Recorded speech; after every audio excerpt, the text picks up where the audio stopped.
El título de este estudio se llama Las puertas de Jerusalén. Y quiero que vean el texto base. Vamos a leer Apocalipsis 3:20, por favor, ahí en sus Biblias. Apocalipsis 3:20 dice: He aquí, yo estoy a la puerta y llamo. Si alguno oye mi voz y abre la puerta, entraré en él y cenaré con él y él conmigo. Amén. Vamos a orar, hermanos. Padre bendito, en esta hora, Señor, estamos delante de tu presencia para darte gracias por todo lo que tú nos has dado, Señor. Te damos gracias porque nos has reunido en este lugar, Señor, para escuchar tu palabra. Te doy gracias, Señor, por la vida que nos has dado, por tu amor, Señor, hacia nosotros. Te doy gracias, Señor, por esta palabra que tú tienes preparada para nosotros. Yo declaro que todos mis hermanos tienen un corazón dispuesto, tienen una mente receptiva, Señor, y que están en espera de todo lo que tú tienes para ellos. Te doy gracias también, Señor, por haberme escogido, por haberme enviado, Señor, a traer tu palabra, y te pido que a partir de este momento, Señor, tu Espíritu Santo esté sobre nosotros, que me recuerde las cosas que he aprendido, Señor, pero que seas tú, Señor, el que hable, que seas tú el que use a su siervo, Padre, y que yo pueda callar para que tú hables. En el nombre de Cristo Jesús te damos gracias, mi Señor. Amén. Y bueno, aquí Jesús nos está hablando acerca de una puerta. ¿Cuál es esa puerta que quiere Él, o la puerta a la que Él está tocando? Es la puerta de tu corazón. Él está tocando a la puerta de tu corazón y dice que si queremos nosotros y escuchamos su voz, podemos abrir esa puerta. ¿Para qué? Para que Él entre a morar con nosotros. Si Él entra con nosotros, dice que Él va a cenar con nosotros y nosotros con Él. El tema de nosotros hoy son las puertas. Aquí estamos viendo que nuestro corazón tiene una puerta y que nosotros tenemos que abrir nuestra puerta del corazón. ¿A quién? A Dios. Estamos viendo también que las puertas se pueden abrir y se pueden cerrar. Una puerta también la puedes pasar, traspasar, o te puedes quedar afuera o puedes permanecer adentro. Esa es la función de las puertas. Una puerta puede ser abierta o puede ser cerrada. Ahora, en un sentido real, todas las puertas tienen un nombre. ¿Es así? Yo ponía el ejemplo allá en Interlomas. Las puertas de nuestra casa tienen un nombre. Es la puerta de la entrada, es la puerta del jardín, es la puerta del baño. A las mamás la puerta de la cocina es la que más utilizan, ¿verdad? Hay todo tipo de puertas y todas tienen un nombre. Por ejemplo, la puerta de Alcalá. A los que les gusta la música, la puerta negra. Inclusive hay una puerta del infierno, ¿verdad? Pero todas las puertas tienen un nombre. Y en la ciudad de Jerusalén no era la excepción. Las puertas de la ciudad de Jerusalén también tenían un nombre. Estos nombres que se le daban a esas puertas era para transmitirle a los habitantes no solamente algo cultural, también se les quería transmitir una enseñanza espiritual. Y eso es lo que vamos nosotros a estudiar hoy. Ahí vamos a poder ver en la imagen que Jerusalén tenía 12 puertas. Esas 12 puertas, sus nombres eran los siguientes: la puerta de las ovejas, la puerta del pescado, la puerta antigua o vieja, la puerta del valle, la puerta del muladar, la puerta del manantial o de la fuente, la puerta de las aguas, la puerta de los caballos, la puerta del oriente, la puerta del juicio, la puerta de Efraín y la puerta de la cárcel. La plática que vamos a tener el día de hoy está basada en dos libros históricos de la Biblia, en el Antiguo Testamento. Es el libro de Esdras y de Nehemías. Yo les recomendaría que se dieran tiempo y leyeran estos dos libros con detenimiento. Hay mucha información para nosotros. Las puertas vamos a ver qué tan importantes son para nuestra vida. Pero vamos a hacer un poco de historia. Vamos a hablar acerca de los judíos. Ustedes saben que los judíos estuvieron en cautiverio en Babilonia durante 70 años. ¿Sí lo saben? Fueron esclavizados. ¿Cuántos de aquí estuvieron en el curso de verano que tuvimos apenas? 2 o 3 personas, bien. Entonces, sí se acuerdan que vimos algo acerca de esto, ¿verdad? Acerca del cautiverio en Babilonia. Después del cautiverio, los judíos salieron de Babilonia y se regresaron a Jerusalén por allá del año 456 antes de Cristo. Venían ya muy felices, venían muy contentos porque ya regresaban a casa.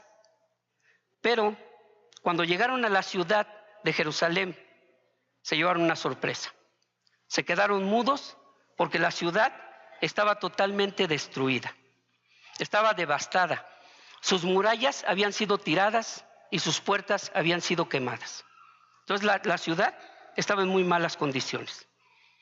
Y por esto, Nehemías ora a Dios y le pide perdón por el pecado del pueblo de Israel. Y le dice: Señor, permíteme reconstruir la ciudad de Jerusalén. Y entonces Dios autoriza a Nehemías y a Esdras la reconstrucción de esa ciudad tan importante para Dios. Les autoriza a levantar y edificar la ciudad de nuevo. ¿Cuánto dura esta edificación y esta restauración? 12 años. 12 años les va a llevar restaurar las murallas y restaurar sus puertas. Ahora, yo en la clase de verano les comenté a los alumnos que es importante los nombres que están escritos en la Biblia. Cuando nosotros nos encontramos leyendo la palabra de Dios y vemos genealogías, regularmente nos queremos saltar los nombres, ¿verdad? Que decimos, este tema pues mejor lo damos por visto y me sigo con lo demás. Porque los nombres están difíciles, porque no los puedo pronunciar, y si algo no lo puedo pronunciar, a lo mejor no es tan bueno. Tenemos esa idea. Pero ¿saben una cosa? Los nombres son importantes. Todos los nombres de los personajes que están en la Biblia tienen un significado. Y si nosotros leemos el significado o estudiamos el significado de cada nombre de las personas de la Biblia, nos vamos a dar cuenta que Dios tiene para nosotros mensajes a través de esos nombres. Y ahorita vamos a corroborar esto. Vamos a ver el significado del nombre de Esdras, por ejemplo. Esdras es ayuda y protección. El significado del nombre de Nehemías es consolación de Jehová. Estos dos nombres tienen sus significados. Y ahora, si analizamos nosotros de manera detenida, vamos a ver que Esdras, que es ayuda y protección, es una figura de Cristo. ¿Por qué? ¿Quién es nuestra ayuda y nuestra protección de parte de Dios? Jesucristo. Entonces, Esdras es una figura de Jesucristo por lo que significa su nombre. Nehemías va a ser una figura del Espíritu Santo. ¿Por qué? Porque Nehemías significa consolación de Jehová. ¿Y quién es el consolador que dejó Dios para nosotros? El Espíritu Santo. ¿Tiene importancia entonces los nombres en la Escritura o no? Son importantes. Y yo les recomiendo que cada vez que se encuentren un nombre en la Biblia, analicen el significado de su nombre. Dios tiene un mensaje especial para ustedes en ese lugar, en ese nombre. La ciudad de Jerusalén también es un tipo. La ciudad de Jerusalén va a ser un tipo del cuerpo de Cristo. ¿Quién es el cuerpo de Cristo? Nosotros, la iglesia. Nosotros somos un tipo, Jerusalén es un tipo de nosotros. Vamos a hablar de las puertas de Jerusalén, ¿verdad? Entonces, si Jerusalén es una figura de nosotros, de nuestra alma, en nuestra alma entonces existen muchas puertas. ¿Es así? Jerusalén tenía 12 puertas. Esas 12 puertas fueron quemadas. ¿Cómo estaban nuestras puertas espirituales antes de llegar a Cristo? De la misma manera. Estaban dañadas, estaban quemadas, destruidas, habían sido humilladas esas puertas, habían sido azotadas, devastadas, y todo por causa ¿de qué? Del pecado. Por eso estaban nuestras puertas así. Hoy es diferente en nuestra vida. Ahora, vamos a ver que es tiempo de que nosotros le demos mantenimiento a esas puertas espirituales. Nosotros tenemos que estar anhelando constantemente que las puertas espirituales nuestras estén en buenas condiciones. Es importante, necesitamos restaurarlas, necesitamos reconstruirlas, levantarlas, edificarlas o reedificarlas y sanarlas. Amén. Son importantes esas puertas en nuestra vida. Jerusalén para Dios tiene un significado muy especial. ¿Sí sabían eso? Para Dios, la ciudad de Jerusalén, dice la palabra que es su morada. Entonces es importante la ciudad de Jerusalén. Y ya vimos que es un tipo de ¿quién? De nosotros. Entonces, ¿somos importantes para Dios? Sí, nosotros somos Jerusalén. Y Dios tiene cuidado de nosotros. Si escudriñamos nosotros la Escritura, vamos a ver cuánto es lo que Dios ama a Jerusalén. Y vamos a ver dos citas. Primer libro de Reyes, 14, 21. Como les decía, vamos a estar viendo muchas citas porque estamos hablando de la palabra de Dios. Y la palabra de Dios tiene citas y libros. Primera de Reyes 14, 21 dice: Roboam, hijo de Salomón, reinó en Judá. De 41 años era Roboam cuando comenzó a reinar, y 17 años reinó en Jerusalén, ciudad que Jehová eligió de todas las tribus de Israel para poner ahí su nombre. ¿Es importante Jerusalén para Dios? Sí, es tan importante que puso ahí su nombre. Amén. Segunda de Crónicas 6, versos 5 y 6. Dice la palabra de Dios: desde el día que saqué a mi pueblo de la tierra de Egipto, ninguna ciudad he elegido de todas las tribus de Israel para edificar casa donde estuviese mi nombre, ni he escogido varón que fuese príncipe sobre mi pueblo Israel. El verso 6 nos dice: mas a Jerusalén he elegido para que en ella esté mi nombre. El nombre de Dios va a estar en ti. Y a David he elegido para que esté sobre mi pueblo Israel. La Biblia nos dice que Israel es muy importante para Dios. Tú eres muy importante para Dios. Dios te ama y te quiere bien. Yo les pregunto, ¿cómo se llama la ciudad celestial de Apocalipsis? Otra vez volvemos a escuchar de Jerusalén, ¿verdad? ¿Es importante Jerusalén para Dios? Sí. Este estudio que vamos a hacer acerca de las puertas de Jerusalén va a ser enfocado de la siguiente manera. Vamos a estar haciendo nosotros una comparación de la restauración de las puertas de la ciudad con respecto a la restauración de nuestras propias puertas de nuestra alma, nuestras puertas espirituales. Porque vamos a ver que cada una de las 12 puertas de Jerusalén, las puertas naturales, van a representar fortalezas en nuestra vida. Y vamos a ver desde lo más básico, el enfoque más básico espiritual de una puerta. Y ese es el siguiente. Una puerta regularmente tiene 2 hojas. ¿Es así? ¿Tenemos puertas de 2 hojas? Pues puede ser la del garage, ¿verdad? Una de las hojas de esa puerta simboliza nuestra alabanza a Dios. Y la otra, nuestra gratitud a Dios. La vida de un cristiano debe estar fundada de esta manera. Debe de haber alabanza a Dios y gratitud a Dios. Así tenemos que funcionar como cristianos. Alabando y dando gracias a Dios. ¿Tenemos motivos por los cuales dar gracias a Dios? ¿Tenemos motivos para alabar a Dios? ¿Por qué no lo hacemos diario? ¿Por qué no damos gracias y por qué no alabamos diario a Dios? Regularmente lo hacemos cuando estamos metidos en problemas, pero esto debe ser constante. La alabanza y la gratitud a Dios debe ser constante. Y un día le dije a mis alumnos que hicieran un ejercicio. Se la pasaran todo el día, en lugar de pedirle algo a Dios, dándole gracias. Agradeciéndole a Dios por lo que hemos recibido. Agradeciéndole a Dios por lo que nos ha dado, por cómo nos tiene, por nuestra salud, por nuestros hijos, por nuestra pareja, por nuestra economía. Tenemos muchas cosas por qué darle gracias a Dios. Pero regularmente no le damos gracias a Dios. Nada más le estamos pidiendo a Dios. ¿Y hay alabanza? Hay a quienes les da pena ir alabando a Dios en el coche. ¿Por qué?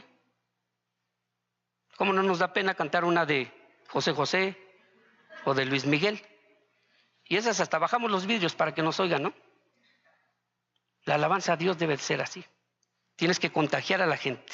Vamos al Salmo 100, verso 4. Salmo 100, verso 4.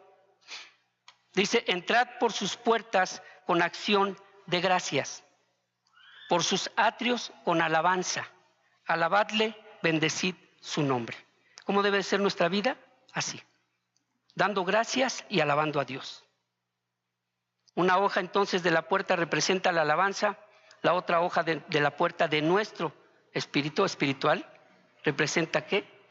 Alabanza y gracias a Dios. Vamos a Juan 4:24. Conforme nosotros estemos reforzando y dándole mantenimiento a nuestras puertas espirituales, lo que va a suceder es lo siguiente. Vamos a poder alabar a Dios en espíritu y en verdad, porque así quiere Dios ser alabado. Juan 4:24 dice, Dios es espíritu y todos los que le adoran en espíritu y en verdad es necesario que le adoren. Tu vida como cristiano tiene que estar llena de alabanza y agradecimiento a Dios. Amén. A Dios le gusta bendecirnos, pero también le gusta a Dios que le demos gracias. Y a veces somos tan maleducados que no damos las gracias, pero a nadie. No nos vaya a costar. Dar las gracias no cuesta. Amén. En la antigüedad, las puertas eran unos puntos muy vulnerables en las fortificaciones. Cuando las puertas eran destruidas de una ciudad, ¿qué pasaba? La ciudad era invadida y esa ciudad perdía su gloria por completo. ¿Qué creen que pueda pasar entonces en nuestra vida espiritual? Si nuestras puertas son derribadas, ¿qué vamos a perder? La gloria de Dios que estaba en nosotros se va a perder. ¿Por qué? Porque el pecado va a encargarse de ello. Debemos de estar muy atentos a las puertas espirituales de nosotros. Cuando las puertas eran tomadas, la ciudad era totalmente expuesta, estaba totalmente expuesta. Si se tomaban las puertas, definitivamente iba a ser tomada la ciudad. Amén. Porque ahí estaba la seguridad. La mayoría de las puertas en la ciudad de Jerusalén estaban situadas alrededor de la ciudad. Entonces había muchos puntos vulnerables. Ahí podemos ver todas las puertas de la ciudad de Jerusalén que estaban alrededor de la ciudad y 2 o 3 puertas eran internas. Siempre debemos de estar pendientes y muy interesados en fortalecer nuestras puertas espirituales. ¿Por qué? Porque en la medida en que nosotros tengamos esas puertas firmes y fuertes, nuestra gratitud a Dios podrá ser mayor, no tendremos preocupación. Nuestra adoración a Dios va a ser de excelencia, pero además nuestra santidad va a crecer cada vez más. Un cristiano necesita ser agradecido, adorar a Dios y andar en santidad. ¿Y saben una cosa? La santidad no duele, ni es contagiosa. Bueno, sí debe de ser contagiosa, pero no te pasa nada si eres santo. Ahora, ¿qué quiere decir ser santo? ¿Qué es la santidad? Ser apartados, ¿para quién? Para Dios. Antiguamente los judíos se apartaban de la gente. Nosotros nos apartamos del pecado, pero estamos cerca de la gente, porque los queremos contagiar. Amén. No tenemos que apartarnos de la gente, porque hay muchos hermanos que dicen, no, ese no es cristiano. Y pues Dios te envió a él y le tienes que compartir. Somos apartados para Dios, esa es la santidad. No somos apartados de la gente. Fuiste apartado para llevar las buenas nuevas. Nuestras puertas siempre deberán estar de tal manera que puedan resistir los embates del enemigo. Estas deberán poder detener todo lo que nos pueda afectar. Una puerta debe estar bien reforzada para que el enemigo no penetre tan fácil. Tus puertas espirituales deberán permitir la entrada a la instrucción de Dios y a la buena doctrina. Nada más, a ninguna otra cosa. Tus puertas deberán estar abiertas cuando tú estés recibiendo instrucción de Dios y una buena doctrina. Si no es eso, ¿qué tendrás que hacer con tus puertas? Cerrarlas, ¿verdad? En este tema vamos a poder ver que las puertas son símbolo de varias cosas importantes en nuestra vida. Las puertas pueden ser símbolo, por ejemplo, de juicio. Pueden ser símbolo de acceso al pecado. Pueden ser símbolo de autoridad, de redención, de obediencia, de bendición y de instrucción. Y vamos a ver 3 ejemplos. Génesis 4:7, quiero que me acompañen ahí, por favor. Génesis 4:7.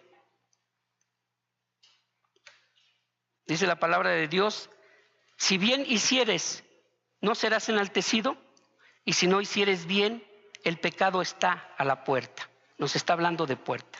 Esta es una puerta que es un símbolo de acceso al pecado. Deuteronomio 17:5.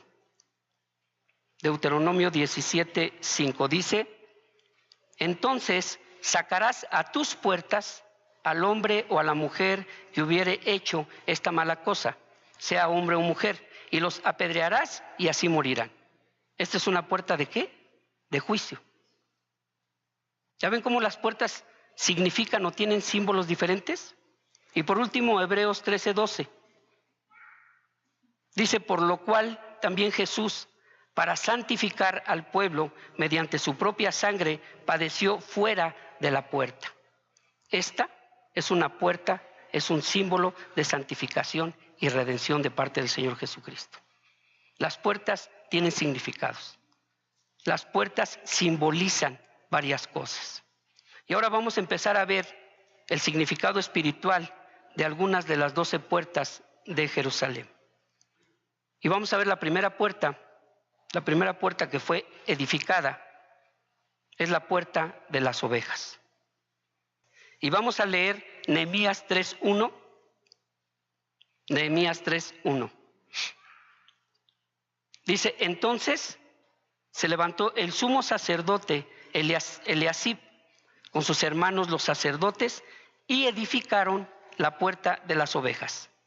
Ellos arreglaron y levantaron sus puertas hasta la torre de Jamea o de los 100 y edificaron hasta la torre de Hananel. Esta es la primera puerta, la puerta de las ovejas. Esta puerta nos va a hablar acerca de salvación y de entrar a la presencia de Dios. ¿Cuál es el significado cultural de esta puerta? Esta puerta estaba colocada en dirección al templo. Imagínense la puerta ubicada y apuntando en dirección al templo.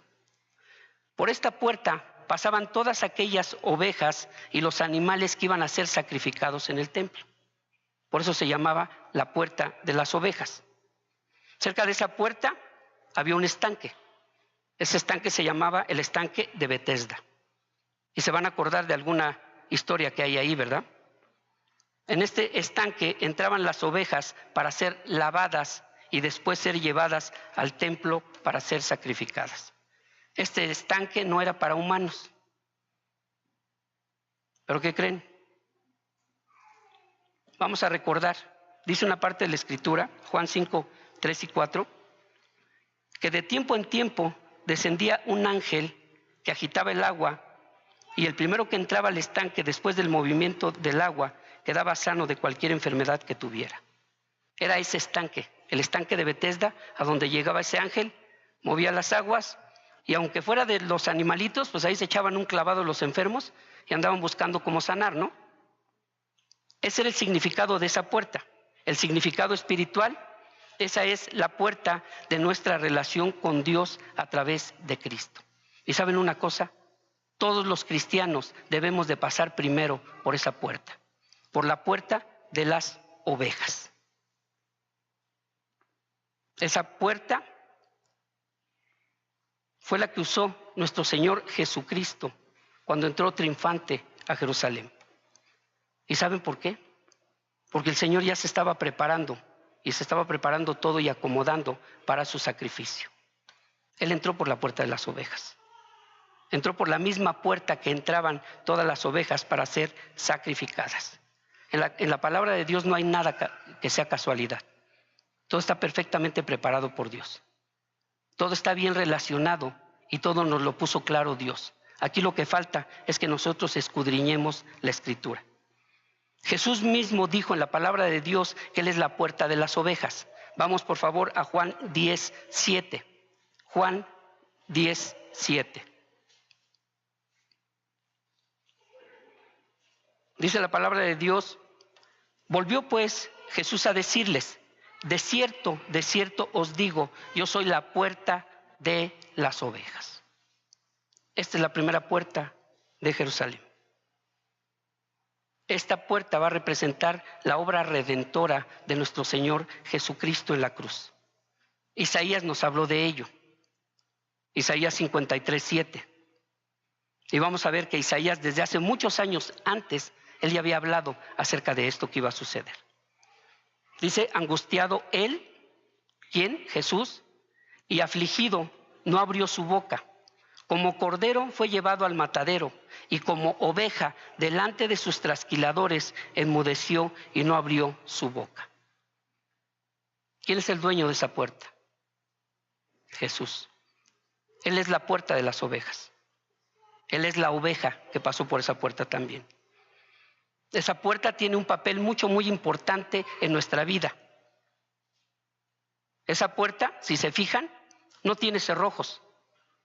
Lo que leímos en Nehemías, en ninguna parte dice que esa puerta tenía cerrojos. ¿Por qué? ¿Por qué no tenía cerrojos esa puerta?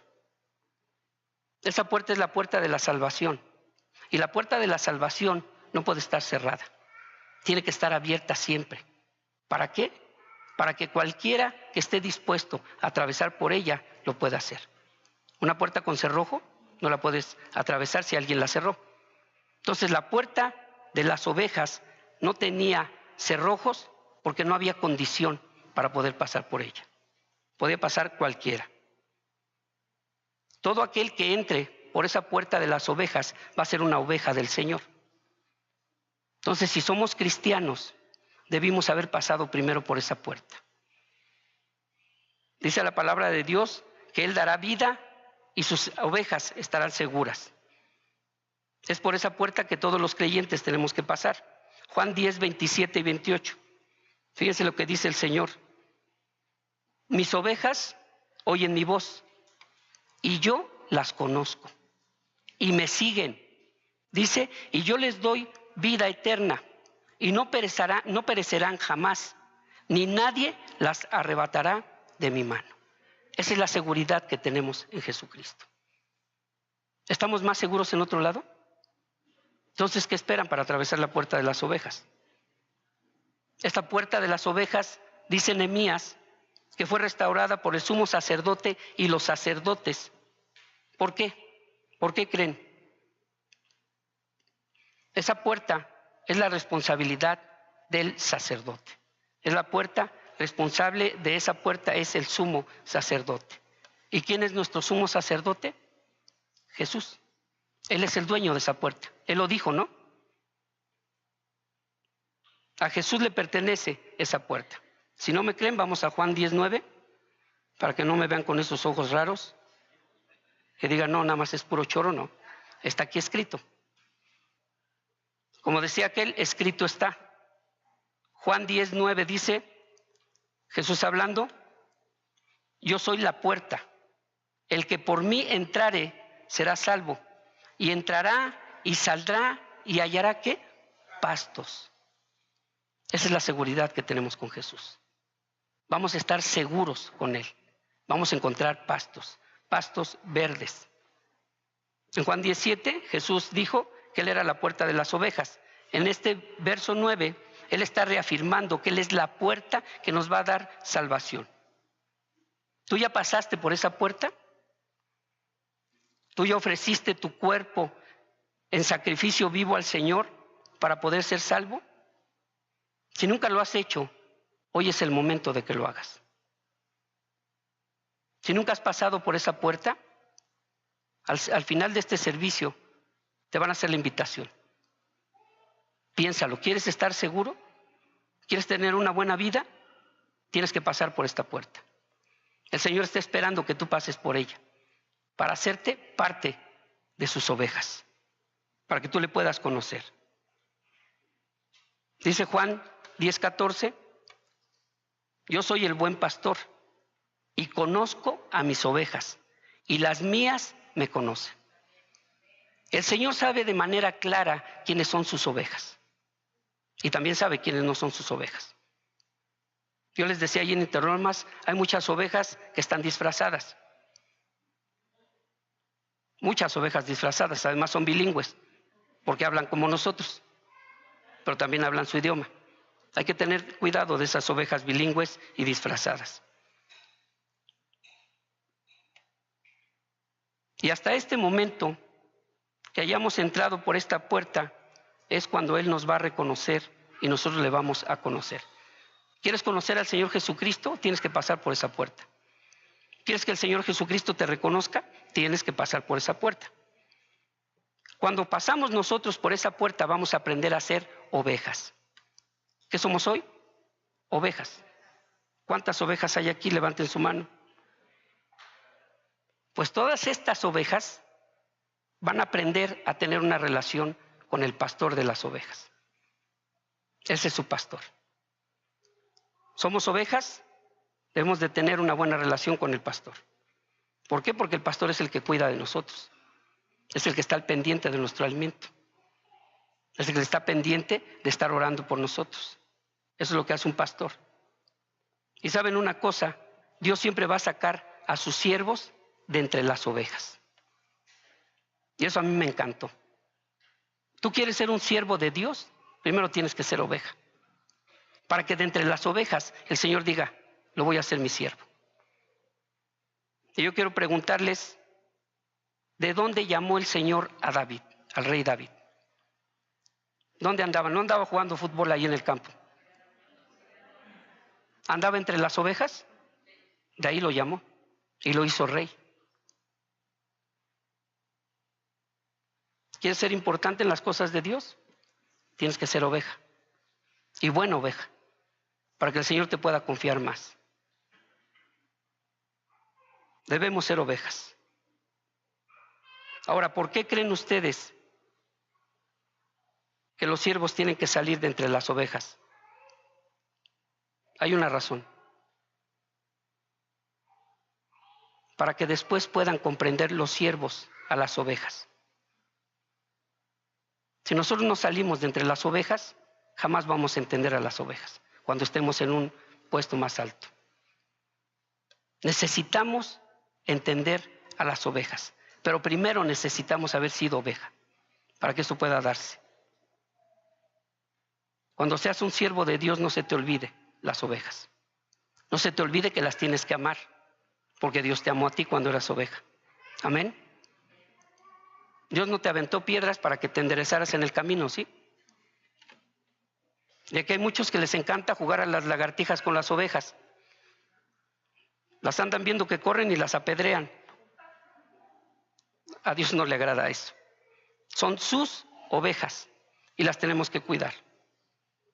Nunca nadie va a poder aspirar a un ministerio en la obra de Dios si primero no fue una oveja. No te puedes saltar. Primero tienes que estar como oveja porque ahí es donde se te va a dar la enseñanza. Ahí vas a recibir la enseñanza de parte de Dios. La enseñanza comienza en el redil de las ovejas. Ahí comienza la enseñanza. Jesús en la tierra fue como una oveja también. Dice la palabra de Dios que fue un cordero y una oveja. Lo leímos en Isaías 53:7. Dice la palabra que después de eso el Señor fue el buen pastor. Primero fue cordero, fue una oveja y después fue el buen pastor. Amén. Pero el Señor mismo fue oveja. Tan fue oveja que por dónde tuvo que pasar, ¿por cuál puerta? Por la puerta de las ovejas. Por ahí pasó. Y todo proceso tiene un principio. Y esta puerta es el principio, la puerta de las ovejas. Es la puerta que marca el inicio de la restauración de las puertas espirituales de todo creyente. ¿Cuál puerta? La de las ovejas. Una vez que nosotros ya hemos sido establecidos sobre el fundamento de la primera puerta, que es esta puerta de las ovejas, este fundamento es nuestra confesión de fe, necesitamos después dar testimonio delante de los hombres. Es lo que hacemos normalmente, ¿no? Recibimos al Señor Jesucristo en nuestro corazón y luego ¿qué hacemos? Damos testimonio de que ya lo recibimos. Y el testimonio lo tenemos que dar delante de los hombres. Muchos se quedan nada más en recibir el fundamento, en hacer su confesión de fe, pero después no dan testimonio. Y esos son los cristianos de la secreta. Nunca nadie se entera que es cristiano. Y no porque ande en una comisión difícil, sino porque no quieren dar testimonio. Una vez que tú te convertiste en una oveja del Señor, tienes que dar testimonio de lo que Dios hizo en tu vida. Y una vez que tú pasaste por esta puerta, tendrá que haber un cambio en tu vida. Porque si no hay cambio, quiere decir que llegaste a la puerta y te regresaste, pero no pasaste. Amén. El segundo fundamento va a pertenecer a la segunda puerta. La segunda puerta es la puerta del pescado. Esta puerta nos va a hablar de ese segundo fundamento en nuestra vida espiritual, que es el testimonio. Esta es la puerta también del evangelismo. Es la puerta que nos va a conducir a compartir las buenas nuevas del Señor. Nehemías 3:3. Nehemías 3:3 dice: los hijos de Senao edificaron la puerta del pescado. Ellos la enmaderaron y levantaron sus puertas con sus cerraduras y sus cerrojos. Esta puerta sí tiene cerraduras y cerrojos. Amén. Se fijaron que la primera no tenía ni cerraduras ni cerrojos. ¿Por qué tendrá esta cerraduras y cerrojos? Porque si ustedes no han pasado por la primera puerta, que es la puerta de las ovejas, esta puerta se va a cerrar. No pueden estar en esta puerta si no han sido ovejas primero. No pueden estar en esta puerta si no han aceptado al Señor Jesucristo en su corazón. ¿Por qué? Porque en esta puerta ya te van a dar tu ministerio. Ya te van a decir qué es lo que tú tienes que hacer. Y no puedes saltar de la puerta 1 para irte a la puerta 2. No es como en el cine. Aquí tienes que llevar un orden. ¿Por qué? Porque el Dios en el que creemos es un Dios de orden. Pero es interesante, ¿no?, que esta puerta tenga cerraduras y cerrojos. Si tú no has confesado al Señor Jesús como tu Salvador, no esperes que Dios te dé trabajo. ¿Saben? En la clase en Interlomas vimos algo importante. Hablamos acerca del orden de Dios. Dios no te puede dar algo en su ministerio si tú no llevas el orden que Dios tiene. ¿Y cuál es ese orden? Dice el Señor que primero es Él, después es tu familia, después es tu trabajo y al final es el ministerio. Pero al final no es el ministerio porque sea lo último. Al final está el ministerio porque es el premio de que tú hayas obedecido los primeros 3 puntos. Amén. Si tú estás bien con Dios, porque ese es lo primero que tú tienes que hacer, diario te tienes que levantar y orar y estar en la presencia de Dios. Eso quiere decir que Dios es primero en tu vida. Después es tu familia. Si tú estás bien con Dios, vas a estar bien con tu familia. Si estás bien con tu familia, vas a poder estar bien en tu trabajo. Y si estás bien en esos 3, el Señor te va a confiar su obra. Pero si estás mal en alguno de esos 3, Dios va a decir: ¿sabes qué? No, porque no eres digno de confianza. Los primeros 3 no has cumplido. Y mi orden es ese. O sea, el ministerio es el premio de haber obedecido los primeros 3 puntos. No es lo último, es el premio, es lo importante. Amén. Esta es la segunda puerta, decíamos, que se edifica. El significado cultural: por esta puerta entraban los pescados que venían de Galilea. Todos los pescadores entraban por ahí. Traían el fruto de su trabajo, que eran los pescados que traían del Mediterráneo, del río Jordán. Yo les decía ahí en Interlomas que esa puerta, para localizarla, no costaba ningún trabajo. Si empezabas a oler, te ibas a dar cuenta en dónde estaba esa puerta. O sea, no te ibas a perder para entrar por ella. El significado espiritual es que una vez que hemos reiniciado nuestra relación con Dios, es necesario restaurar esta segunda puerta. Fíjense lo que les dijo el Señor Jesús a aquellos que lo seguían. Mateo 4:19. Mateo 4:19. Y les dijo: vengan en pos de mí y los haré pescadores de hombres. Nuestro llamado de parte del Señor Jesús es ser pescadores de hombres. Amén. Y mientras más jóvenes, mejor. Si pescas un joven, no lo sueltes. O sea, no digas que lo regresamos al mar, no. Ese lo agarras y te lo traes, porque los anda buscando el Señor. Jóvenes, Dios está muy interesado en ustedes. Ustedes son la fuerza para llevar el evangelio. Ustedes son la fuerza para trabajar en las cosas de Dios. Y además saben una cosa, jóvenes, ustedes están en el mundo, pero no son del mundo, son de Cristo. Amén. No pueden ustedes andar coqueteando con el mundo, no pertenecen ahí. Dios desea que sean traídas muchas gentes a sus pies. ¿Cómo van a llegar si nosotros no trabajamos? ¿Cuál es nuestra misión? Ser pescadores, ¿verdad? Pescadores de hombres. Hemos sido llamados a ganar almas, somos pescadores de hombres en este mundo. Y yo te pregunto, ¿cómo va tu pesca? ¿Qué tal vas pescando? En el mundo irse de pesca es ir a descansar. Ya acabé mi jornada de trabajo, estoy de vacaciones, me voy de pesca. No, aquí tu trabajo en el mundo espiritual es irte de pesca diario. Amén. Ese es nuestro trabajo en el Señor. ¿Qué fue lo primero que hizo el Señor Jesús cuando empezó su ministerio? Él se fue a buscar. Y lo primero que encontró o lo primero que buscó fue a 4 pescadores profesionales. Andrés y Simón, que era Pedro, luego fue por Jacobo y por Juan. Yo estos 2 no los hubiera escogido, La neta, ¿cómo les decían?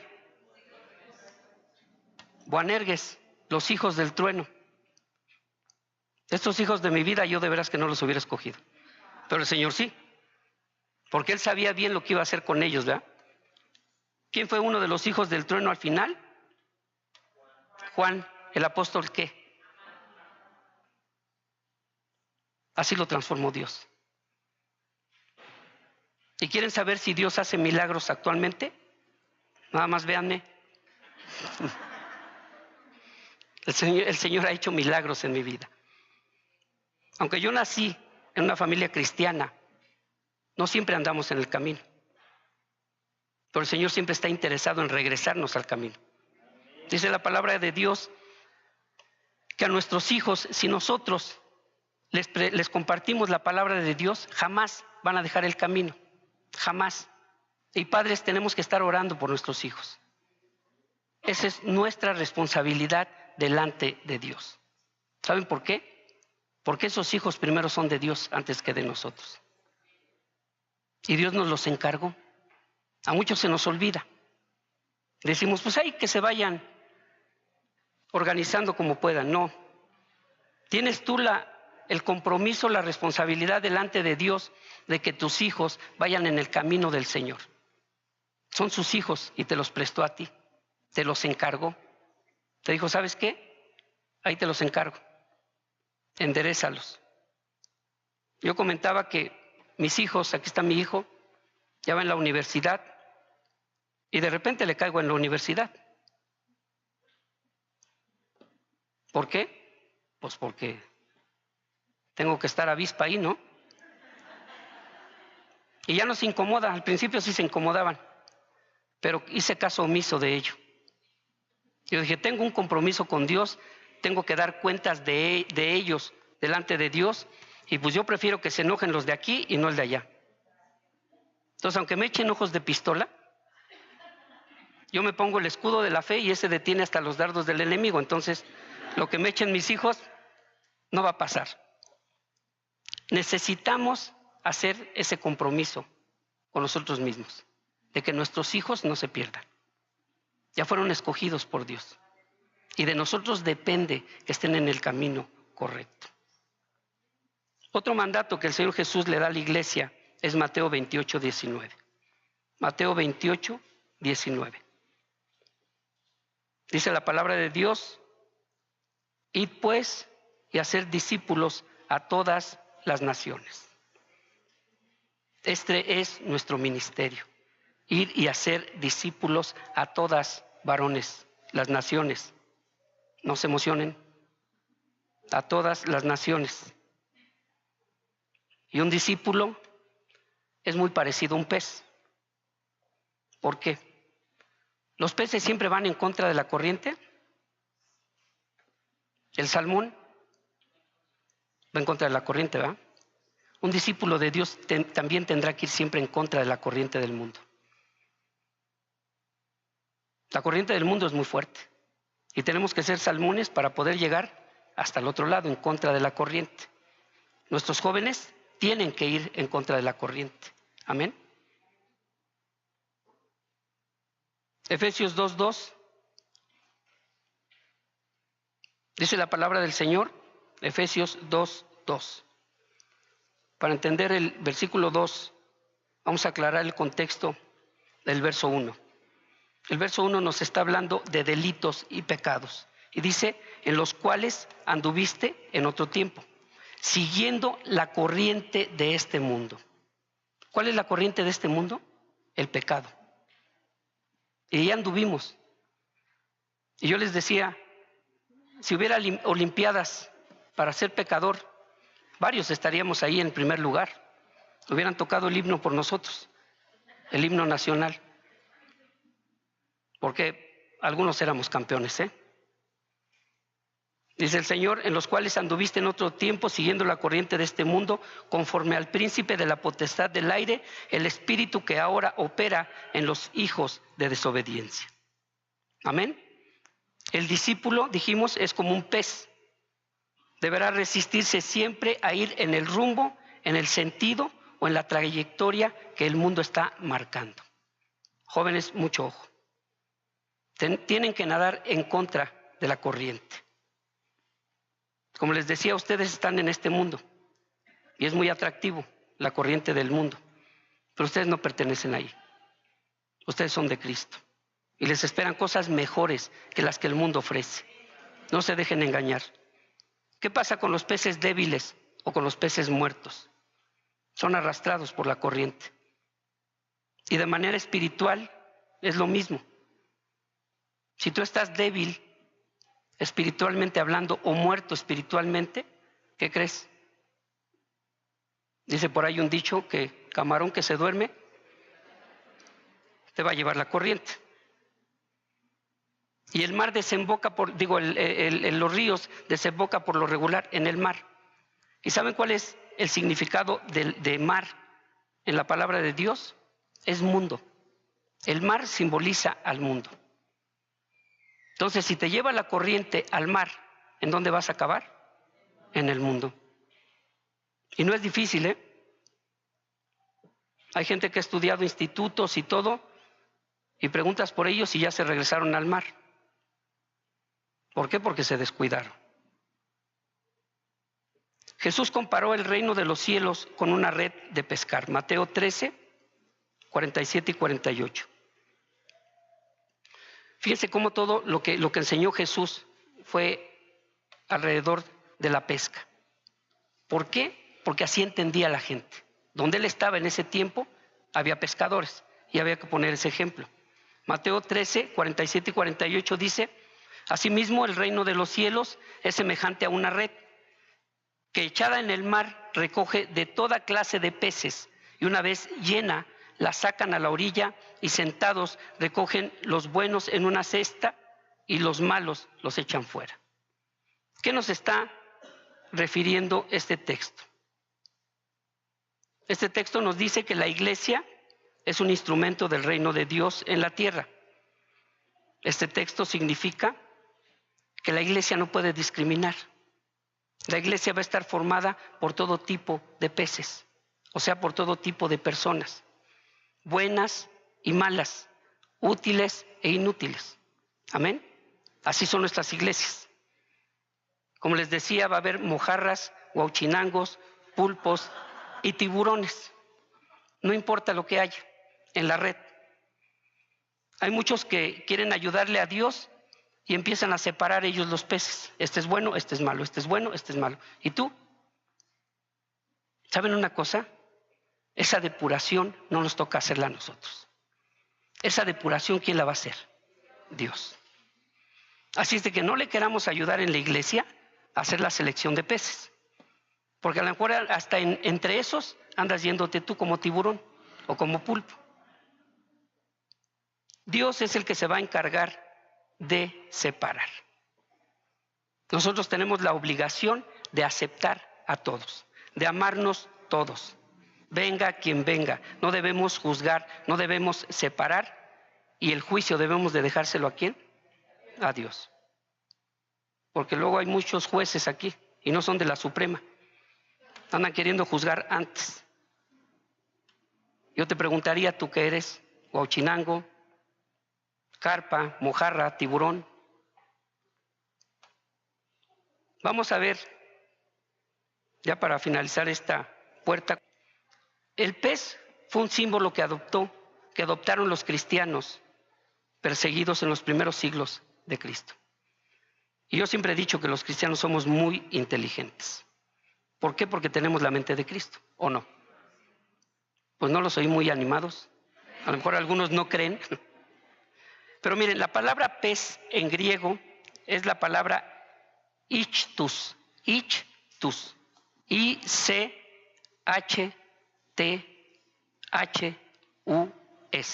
ichthus. Y los cristianos formaron con esta palabra un acróstico. Pusieron la I de Jesús, que era Jesús. Luego pusieron la CH, que es Cristos, y que quiere decir en nuestro idioma Cristo. Luego la TH, que es Teus, que es Dios. Usaron la U, que es huios, y significa hijo. Y la S, que es Soter, y es igual a salvación. ¿Y qué quiere decir esto? Jesucristo, Hijo de Dios Salvador. Amén. Ese es nuestro Dios. Ya nada más les voy a mencionar que después de que nosotros hemos identificado nuestro ministerio en la puerta del pescado, la siguiente puerta en el orden de reparación fue la puerta vieja o antigua. Es la puerta de los fundamentos de la fe. Es la puerta de la verdad. ¿Y quién es la verdad? Jesucristo. Nehemías 3:6 dice, la puerta vieja fue restaurada. Esta fue la única puerta que tuvo que ser restaurada. ¿Por qué? Las puertas anteriores dice que fueron edificadas. Y si analizamos nosotros esto de manera detenida, la palabra restaurar nos va a hablar de construir sobre algo que ya fue una vez establecido. Eso significa restaurar. El significado espiritual de esta puerta para nosotros, la iglesia del Dios viviente, es la piedra angular que es Jesucristo. Tal como dice la palabra de Dios en Efesios 2:20. Edificaos, ¿quién? Nosotros, sobre el fundamento de los apóstoles y profetas, siendo la principal piedra del ángulo Jesucristo mismo. Jesucristo es nuestra piedra angular. Esta puerta nos va a hablar de que debemos morir al viejo hombre para que surja o nazca el nuevo hombre. Y yo para finalizar, quiero que me acompañen. Vamos a ir a Apocalipsis 3:8. Y quiero que estén todos ahí, porque yo quiero declarar esta palabra en la vida de ustedes. La voy a declarar de parte de Dios, porque así Dios nos dice. Apocalipsis 3:8. Dice el Señor, yo conozco tus obras. He aquí, he puesto delante de ti una puerta abierta, la cual nadie puede cerrar. Porque aunque tienes poca fuerza, has guardado mi palabra y no has negado mi nombre. Que Dios les bendiga y muchísimas gracias. Dios les bendice. Gracias.